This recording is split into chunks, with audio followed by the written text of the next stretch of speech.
So before you went to class, I asked you to listen to the podcast of Eddie Boy Calasanz and Ice Pasco. And that's a very important podcast, I think. Not only because Eddie Boy taught me Anselm also. And therefore, many of the things I learned about Anselm, I know because of Eddie Boy. And as a senior faculty of the department once, Eddie Boy was very instructive in the formation of so many religious and Jesuits. He's superior general of the Notre Dame de Vie male branch. That's why he's in Provence, as you can see in his video. But the importance, if you see the depth, yung lalim, di ba? Ng pakikipag-usap niya tungkol sa ng pagpapaliwanag niya tungkol sa Diyos. Sana balikan nyo lagi yung podcast na yon sa Spotify kasi maraming itutulong yon sa inyo tungkol sa iniintindi ba talaga yung Diyos o nakikipag-ugnayan tayo sa Diyos. Paano haharapin lahat ng ito sa harap ng paghihirap, the problem of evil and things like that. They also try to address that in that lecture. And I hope it is equally informative for you as that podcast is equally informative for me also.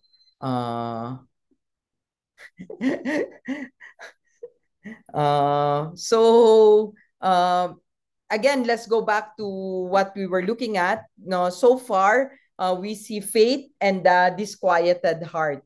Faith, therefore, is the backdrop from which Augustine argues the truth of what he believes and what it means for the human being who seeks the ultimate meaning of his life. In this case, for Augustine, faith serves as an end, and as it takes, entertains, and answers the fundamental question of life, and as a beginning from which a greater understanding of the self and the world emerges. That's obviously what we've been saying about Augustine. So from Augustine, we now go to the second very important thinker, Anselm. And here we see a shift in perspective insofar as reason and Christian faith is concerned. And what is this shift? No, we take into consideration the reason that faith grants to the inherent rationality of faith. No? That faith is also rational for that matter, and therefore something informative, something we can learn from, and things like that. No? So we've been looking at Anselm of Canterbury, who we said became a Benedictine monk in Bec, where he also wrote the Monologion and the Proslogion.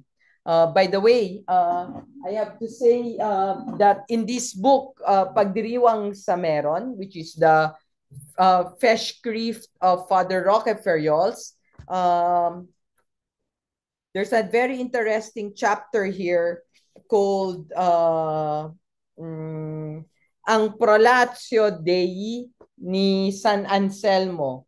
Ilang tala bilang panimulang pag-akbay sa pagbasa ng Proslogion, and it was written precisely by Eddie Boy Calasanz, 1997. 1997. In this book. It's out of print, but I think I have 2 copies of this one. And he's the Archbishop of Canterbury, and he wrote the book Cur Deus Homo. And from there, you have to understand Anselm of Canterbury is famous for his soteriology, no, the understanding of salvation, and the ontological argument for God's existence, which we always put quotation marks precisely because you'd realize he never really spoke about the ontological argument, as if there's an ontological argument. A few notes about the Proslogion. As we were saying, this is preceded by the Monologion, which is a purely discursive and argumentative treatise of God's existence and its meaning for the human person. This is not so much a discourse, a dialogue, with persons, but a prayer. A prayer that seeks to understand the God whom one prays. And that's the beauty of the proslogion. Because this is like getting to know the person. The more you talk about the person, the more you talk to the person. And that's something we've also been emphasizing since time immemorial. Pa-check ng pakikitagpo iWarp. Hindi ko alam yung meron online. That's nice. Meron palang online. Ayun, yes, very good. Yes, if you that one online is very important. This is the one online. You're correct. Here you find the very interesting quote of the last section of the proslogion, which I cited last time, no, read last time. Ito yon. Non tento domine penetrare altitudinem tuam, quia nullatus comparo ili intellectum meum, sed desidero aliquatenus intelligere veritatem tuam, quam credit et amat cor meum, neque enim quero intelligere ut credam, sed credo ut intelligam. There you find the hindi ko sinusubukan, Panginoon, na mapasukan ng iyong kataas-taasan, sapagkat hindi ito matumbasan ng aking pag-uunawa. Ngunit ninanais kong maunawaan ng bahagya ang iyong katotohanan. Katotohanang pinaniniwalaan at minamahal ng aking puso, sapagkat hindi ko sinisikapang makaunawa upang sumampalataya, ngunit sumasampalataya ako upang makaunawa. And in the lecture of Eddie Boy a while ago, he spoke about in the podcast, he spoke about you, no? You, kausap niya yung Diyos, no? Yung kausap, no? Sabihin mo na buo kong puso, sabihin mo na sa Diyos, hinahanap ko ang iyong muka. Yun, no? Hinahanap ko ang iyong muka. Ang iyong muka, Panginoon, ang hinahangad ko. Kaya ngayon, ikaw, diba? Panginoon kong Diyos, ituro mo saan at paano kita hanapin, saan at paano kita matatagpuan. And there you go to the heart of the proslogion, id ko maius cogitari posit. No? Aliquid ko nihil maius cogitari posit. Yung hindi kayang isipin ng puso. So if you have time, please do not forget to take this into consideration. Thank you, Sid, for this one. There's a very important text there.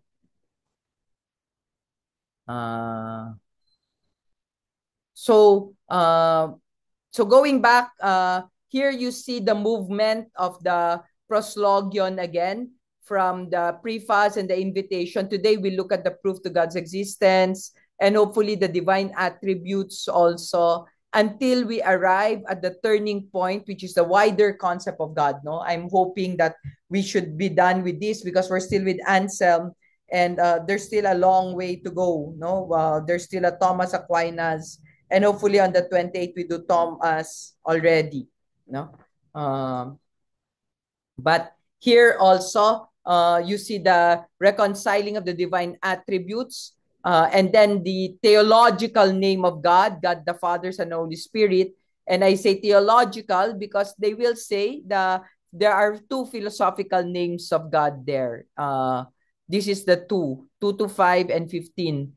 Chapters 2, id co mais cogitari nequit. In chapter 15, aliquid co maius cogitari posit. There. Chapter 2, yaong walang nakahihigit na maaring isipin. And chapter 15, yaong masigit pa sa lahat ng maaring pwedeng isipin.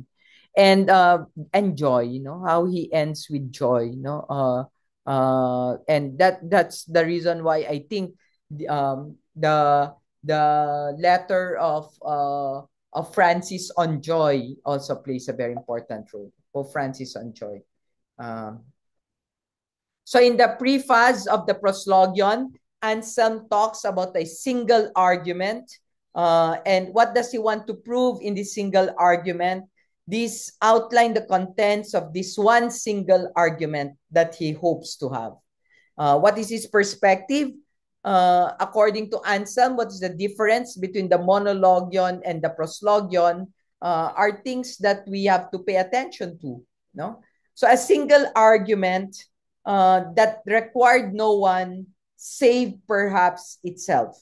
Save perhaps itself. Save it itself.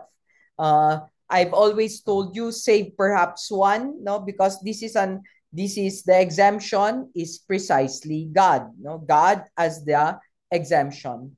And here you also see the distinct perspective, and this is the perspective of one who desires, the one who desires to raise his mind to contemplate God and seeking to understand, more importantly, what he believes. No? These are two very important movements to pay attention to. Belief, therefore, is the prior condition for the argument to be constructed. Belief, no? Credo ut intelligam. And therefore, the faith is not simply a prior condition, it's also that which sustains that, no? Sustains this understanding, no? And therefore, something to pay attention to.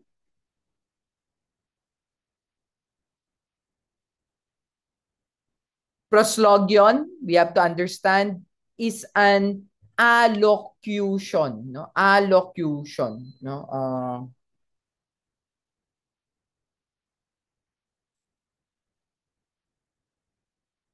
And as an allocution, it's a conversation with the object of understanding itself. That's what an allocution means. That means if you want to, you are like trying to understand someone by love. Di ba? Sometimes when you love someone, uh, gusto mo siyang kausapin kasi gusto mo nga intindihin kung sino yung iniibig mo. Di ba? Why do you spend time with the Blessed Sacrament, di ba? Because you indulge in a conversation. And in that conversation, you get to know the person more. That's the importance of before sunrise, after sunset, that very beautiful series of movies where two people are talking to each other. There's just infinite depth. No? Nakikilala mo lalo yung tao, lumalalim yung pag-unawa mo, di ba? So, what steps does Ansam take before entering to the very discussion of God? What does he ask for in order to accomplish his task? These are questions you need to pay attention to. What image of God is brought out in the first chapter of the proslogion? What is the image of the human being that is brought out there? Uh, uh, these are the areas where you shift from first person, second person, and but more importantly, that of the Savior. Diba? And me, we've said often. So, what grace does Anselm ask from the Lord in order to accomplish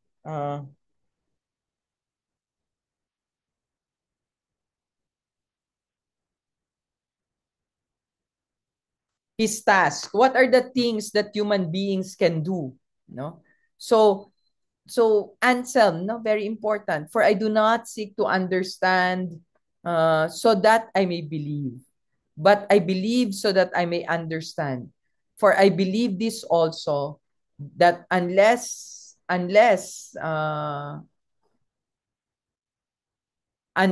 believe, I shall not understand. Very important.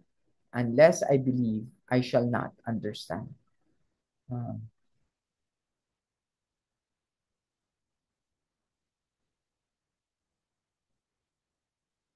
so teach my heart where and how to seek you, where and how to find you. Teach my heart. That's docility, di ba? Docere, docility, the ability to be taught, to be taught. No? Gusto. Eddie Boy would always emphasize something else. Uh, yung hindi niya alam. That's the principle of that's the principle of uh that's the principle of Socrates, to know that he does not know. But here Anselm provides also the existential backdrop, di ba?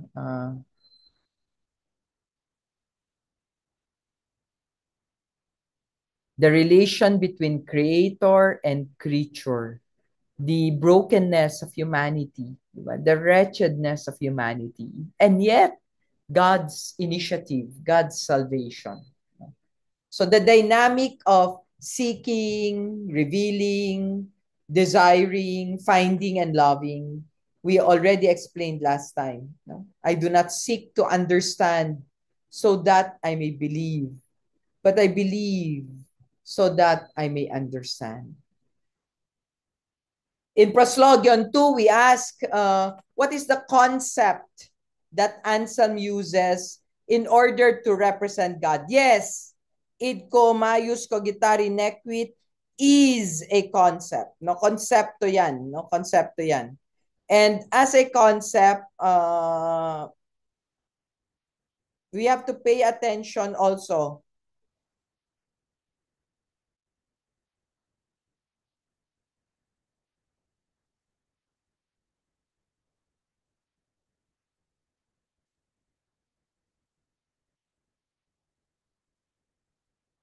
You have to pay attention. It's just an idea. It's still not God. It's an idea.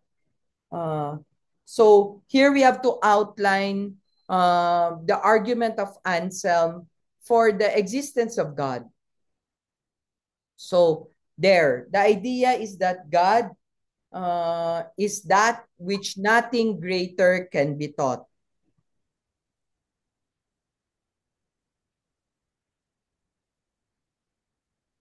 God is that nothing greater can be taught. At the early part of the chapter, the name of God immediately appears. Yes, see that trilogy. Before sunrise, before sunset, and before midnight. Very beautiful trilogy. Okay. Pag hindi ka mahilig manood, maboboard ka dyan. Kasi usap-usap. Pero maganda talaga siya.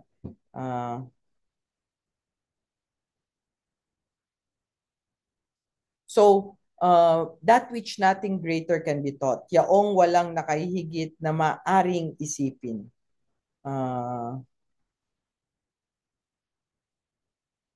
That's a conceptual marker. The name of God just disappears, and then a conceptual marker just comes in.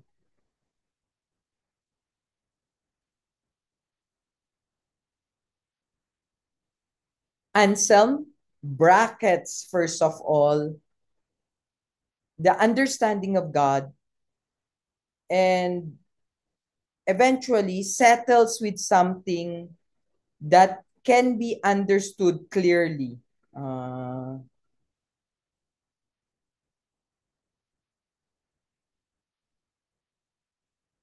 And here, you see, more importantly, the bracketing that is employed. May bracketing na employed. There are two alternatives here. On the one hand, IQMCN exists both in the mind and in reality. A concept that exists only in the mind but not in reality, or a concept that exists only in the mind and not in reality. So there are two different things that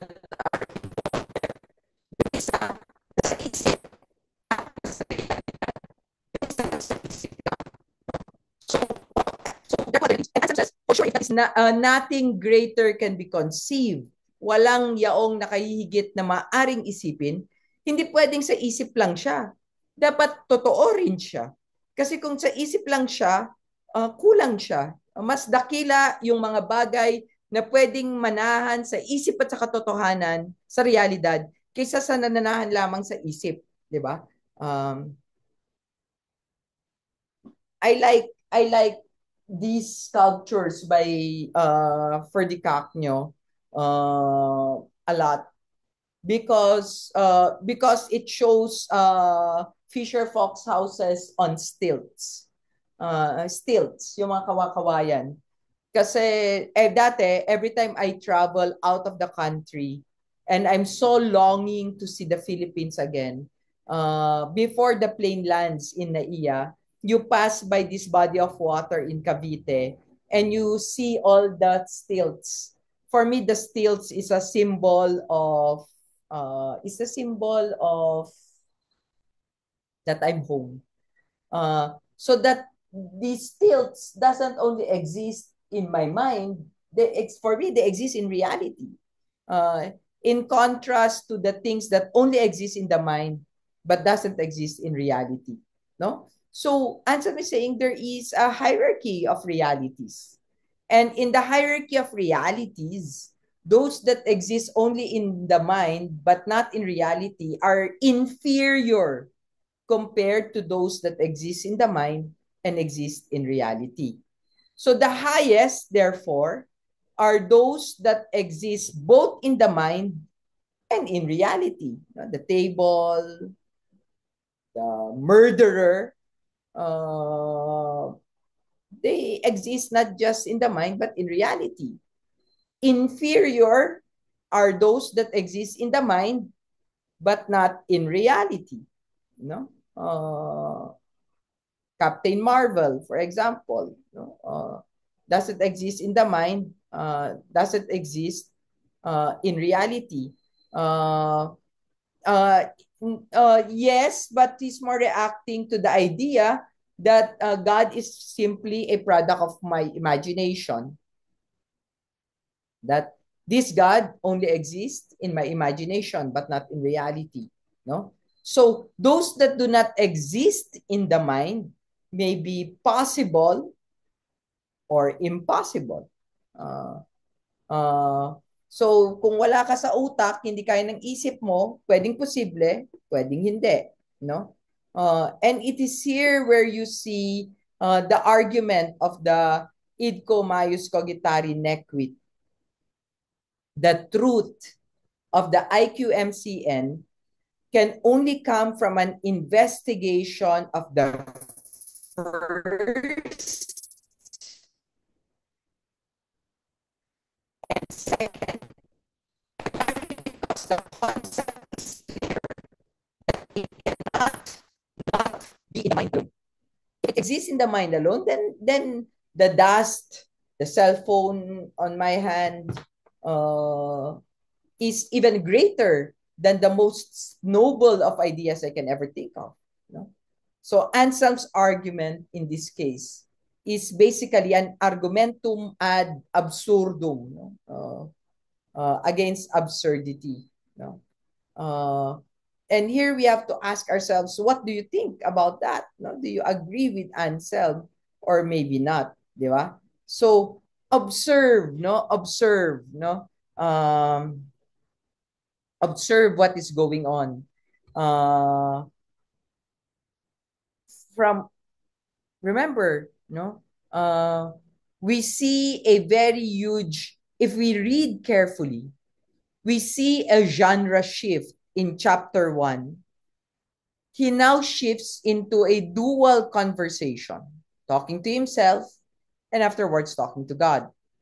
In a way, it is a summons to the very conversation with someone in whom he has interest.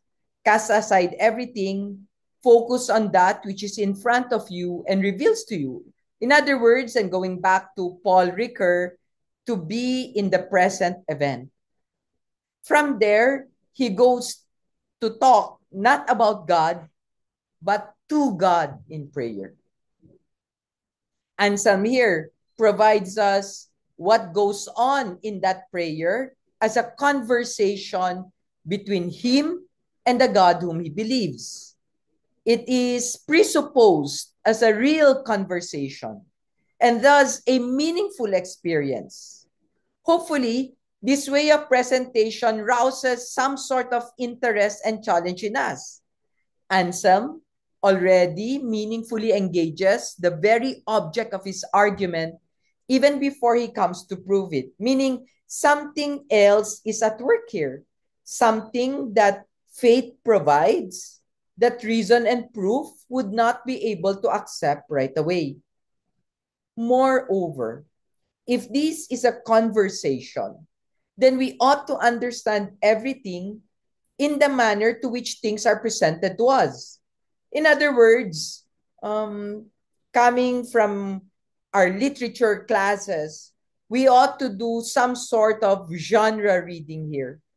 There is a difference from merely explaining a topic and defending its meaning with bringing out some understanding by letting us in on a conversation.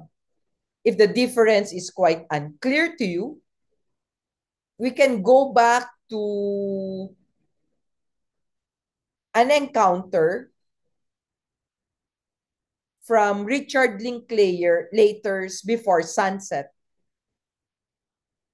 which I already encourage you to watch. No, in one of the scenes in Before Sunset, we can observe a conversation between Celine and Jesse about themselves as they talk about themselves. And afterwards, you can imagine a similar conversation with your crush and compare it to, say, just reading from their blog or Twitter account. Di ba? What difference does this bring?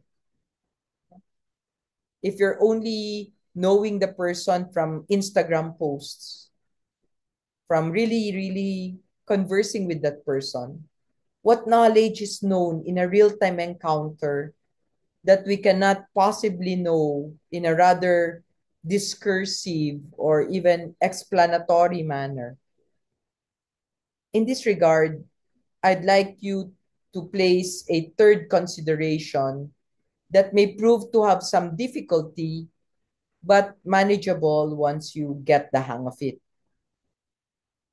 Prayer, according to Jean-Louis Cresson, is a word that is wounded. What does he mean by this? He says that our words in prayer open ourselves to the infinite, and at the same time, we let the infinite enter into our lives. In a way, because of the fact that prayer is talking to someone that is not in front of me as another person is, we glimpse the dimension of our conversation with the infinite as a conversation with ourselves. If we would notice, prayer reveals to us the reality of ourselves in relation to the Lord. Our desires, our wishes, our thanksgiving, and even the position with which we pray shows the kind of person that we are. Like a mirror that reveals us, prayer as an address to the infinite also shows us who we are.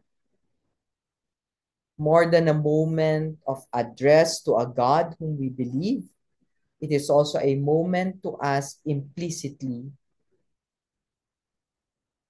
who is this I see staring straight back at me?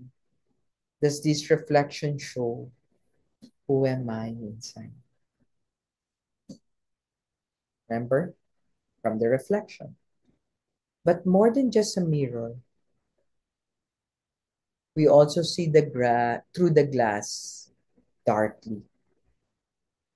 We certainly do not see the infinite as a conversation partner in his fleshy existence, but it is faith that makes possible this conversation.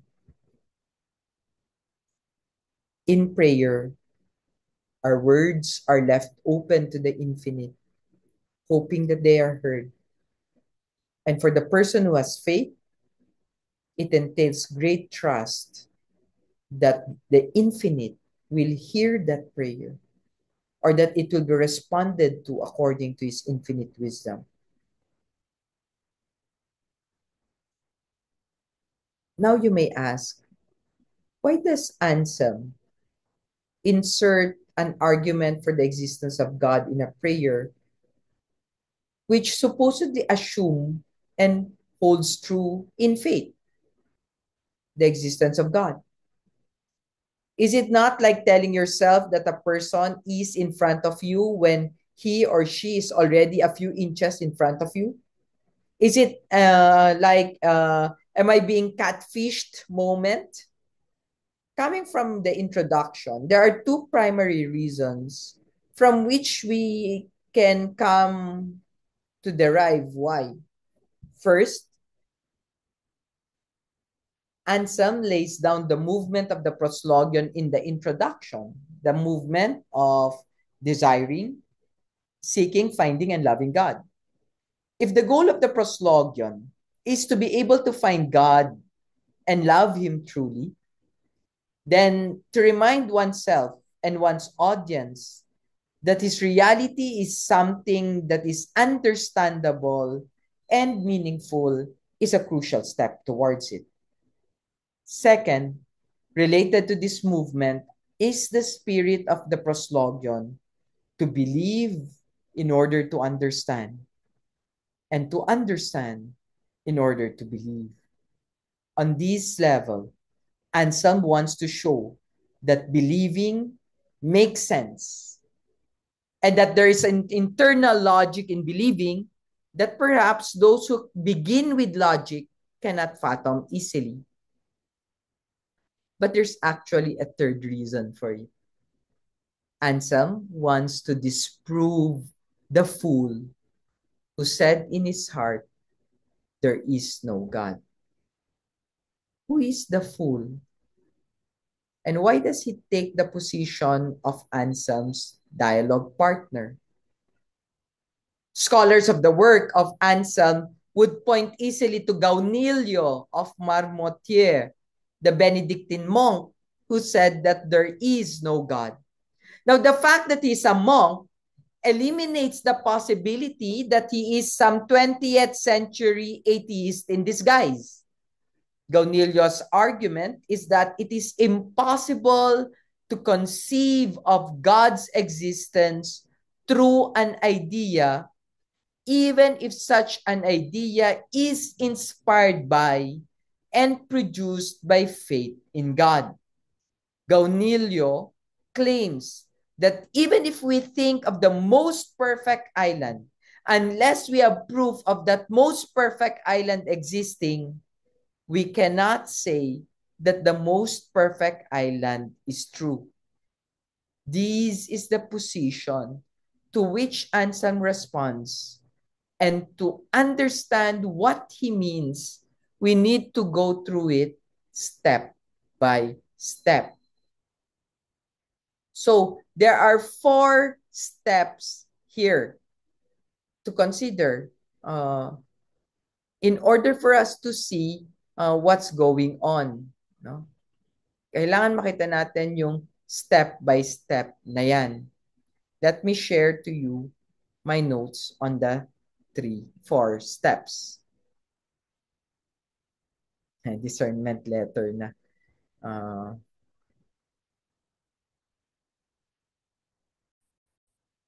First,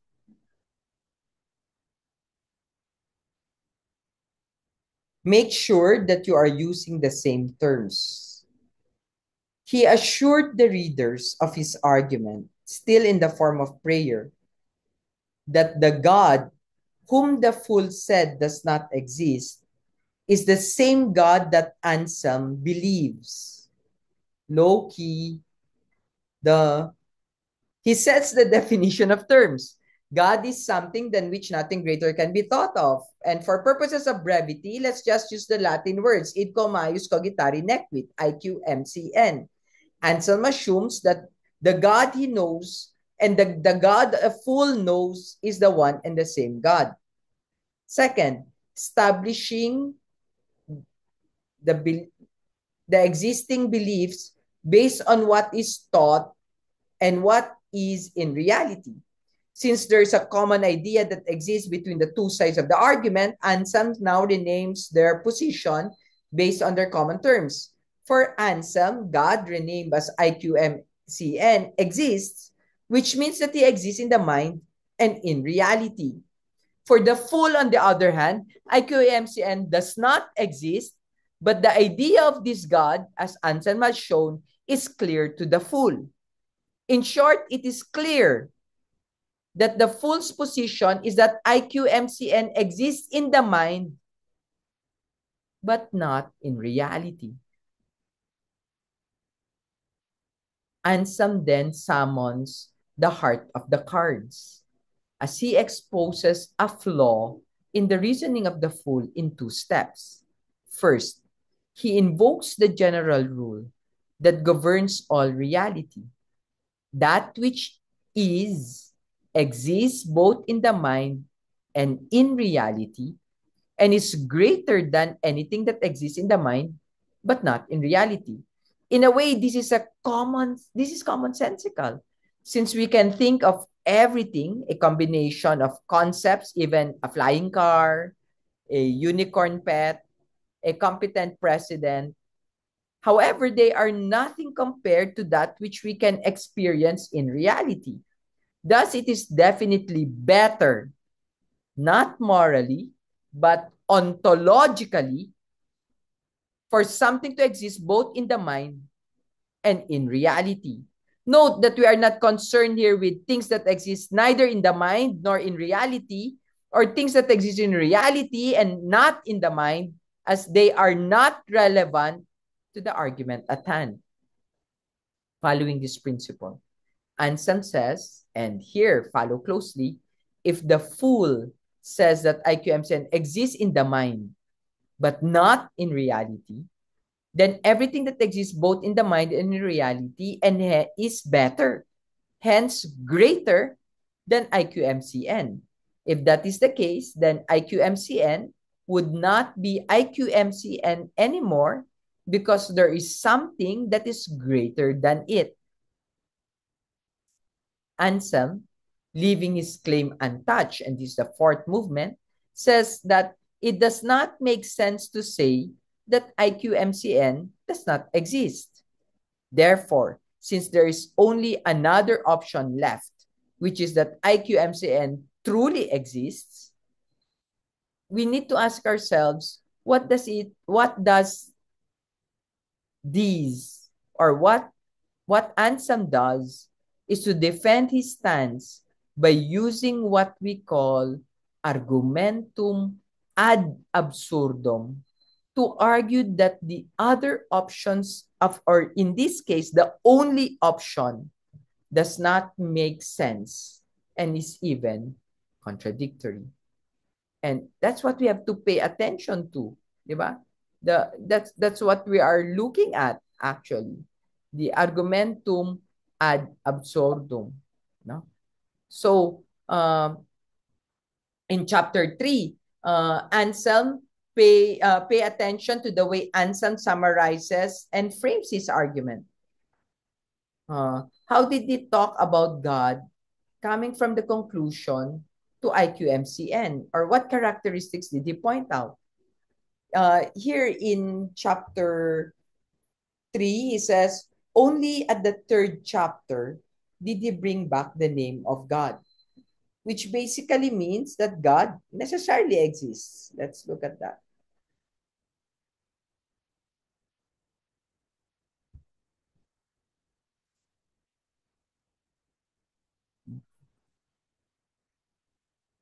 So, so here, indeed, we believe you to be something than which nothing greater can be conceived. And then he explains it in terms of the idea that the painter has and things like that. But we go to chapter 3. It's a short chapter. God cannot be thought not to exist. Assuredly, this being exists so truly. And take note, there's an open and close parenthesis there. brackets there to tell you that this is an inclusion of the translator, not of Anselm. That it cannot even be thought not to exist. For there can be thought to exist something which cannot be thought not to exist. And this thing is greater than that which can be thought not to exist. Therefore, if that than which a greater cannot be thought could be thought not to exist, then that than which a greater cannot be thought would not be that than which a greater cannot be thought. Hence, something than which a greater cannot be thought exists so truly that it cannot even be thought not to exist.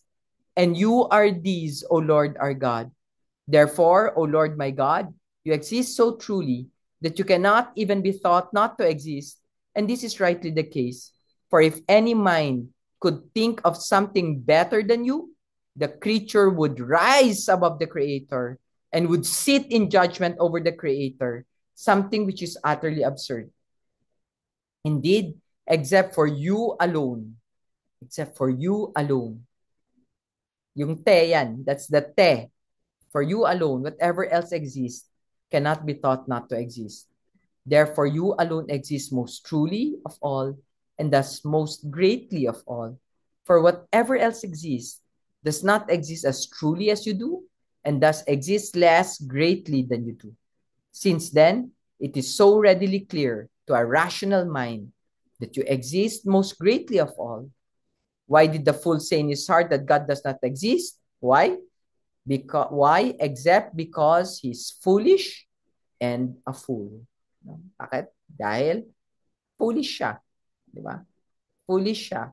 Uh, in a way, we need to clarify too that the ontological proof of God's existence, if it's really ontological, is one of the most hotly debated and eventually one of the most dismissed arguments for the existence of God. It is because if we follow Gamnilio's reasoning, we have yet to think of the content of the concept of the IQMCN. Its reality might be just as the same as the most perfect island that Gaunilio has predicted. A later critique by Immanuel Kant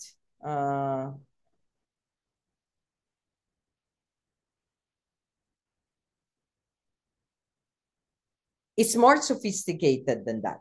No, it's more sophisticated than that.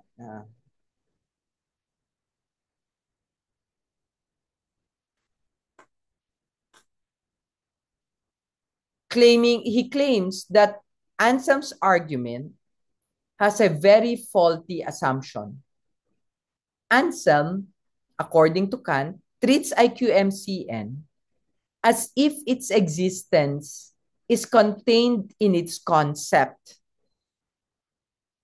Kant's reasoning stems from the fact that in our experience of thought, existence is a predicate that is something that is not part of a concept or anything or anything.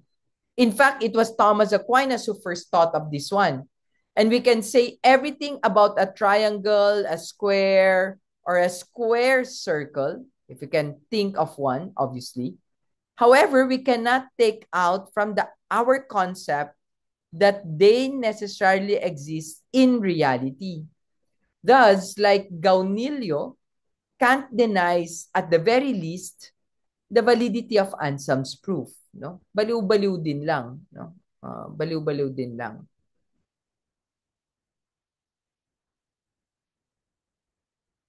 No, he didn't reject it. He accepted it, in fact. However, despite Kant's claims, there are things that are overlooked here that we ought to consider. Anselm places this argument of God in the context of the entire proslogion, which, as we have said and raised repeatedly, comes as a prayer. It follows that in prayer, faith in God, and therefore certainty of his existence is already assumed. We can then raise the question one more time. Why still prove the existence of God when it is already assumed in the first place? This perhaps requires us to reevaluate the sense in which Anselm is proving God's existence through the concept IQMCN that already contains his existence. There are two things to be highlighted here. First,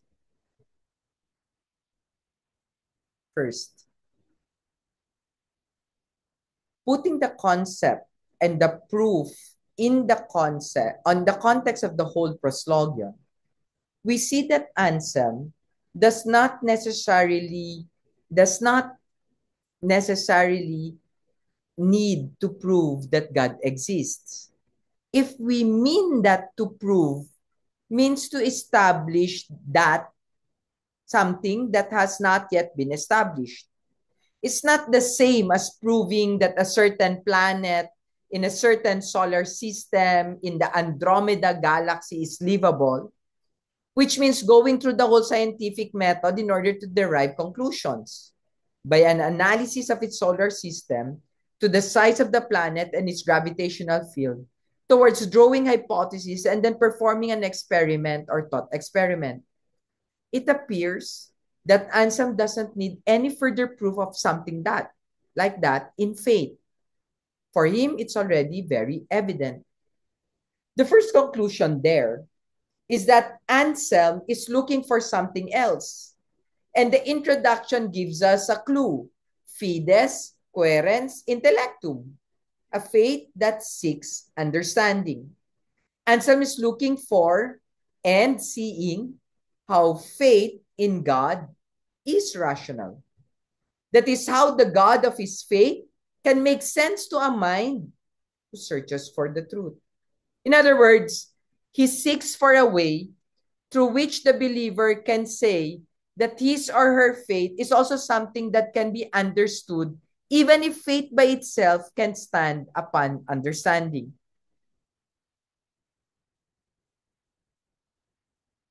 Okay? Kayang tumayo na pananampalataya. Second, related to the brief interlude is the fact that with faith, IQMCN is not the same as any other concept. It is not like our idea of a pencil that represents a definite particular kind of pencil which can be distinguished from another pencil or other things that are not pencils. Put briefly, it is not a representation of a thing among other things. Anselm's IQMCN must be read as it is. A reality that, in faith, goes beyond the capacity of conceptualizing, so much so that the best we can say is that IQMCN is a limit concept. Mamaya, you'll see it in the slides. It says not so much about what it is. Hence, there's no other justification or definition, but more of what the understanding can fathom. The conceptualization bounces back to our own incapacity.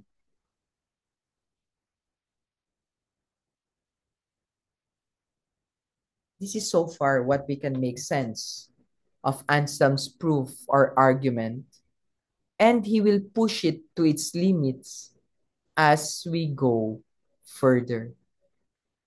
Maybe we can ask ourselves, what do you think about this? How do you make sense of this as a believer or a non-believer?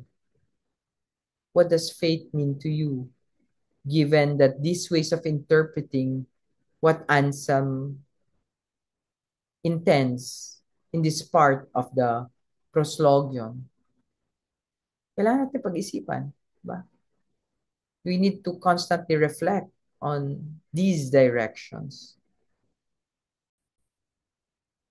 That's why to ask in chapter 4, what does Anselm want to point out about the fool when he speaks of the relationship between thinking and saying in one's heart?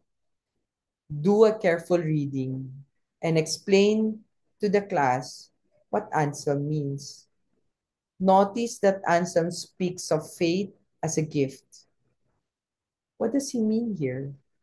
And how important is this in the discourse of the previous chapters? Remember the fool, no? The fool is one who thinks the unthinkable. Whoever really understands this, understands clearly that this same being so exists that not even in thought can it not exist. Again, against the fool, the believer is called to make that leap of faith. But this faith is first and foremost a gift that enables one to understand. That's why when you go to chapter 5, no, there, God is whatever it is better to be than not to be. God is that which is better to be than not to be. Uh, this is a very important in connection between the inherent rationality of God, and the revealed data, and the data that's revealed to us.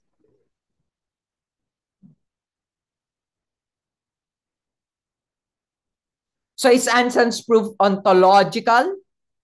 When we say ontological, this is a proof of God's existence that begins with the concept of what God is and argues of the necessity of his existence. For Kant, existence cannot be proven based on the arguments. The question of existence changes the game.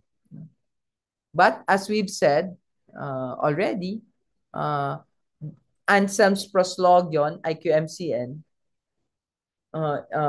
argument in the Proslogion, IQMCN, does not start with a clear and distinct concept, but with a revealed fact of faith, faith in God. That's the first step rather than a concept of what he is. That's why Anselm does not use a definite concept of God. At best, IQMCN is a limit concept. That's why I asked you to watch Eddie Boy's podcast, because yun yung abot tanaw. Yun yung abot tanaw. Pinag-usapan din niya yung abot tanaw. Ano lang yung kayang abutin, di ba? The horizon. Ito, horizon. Anselm not only presupposes the existence of God, but also argues that he exists and that he exists as greater than thought.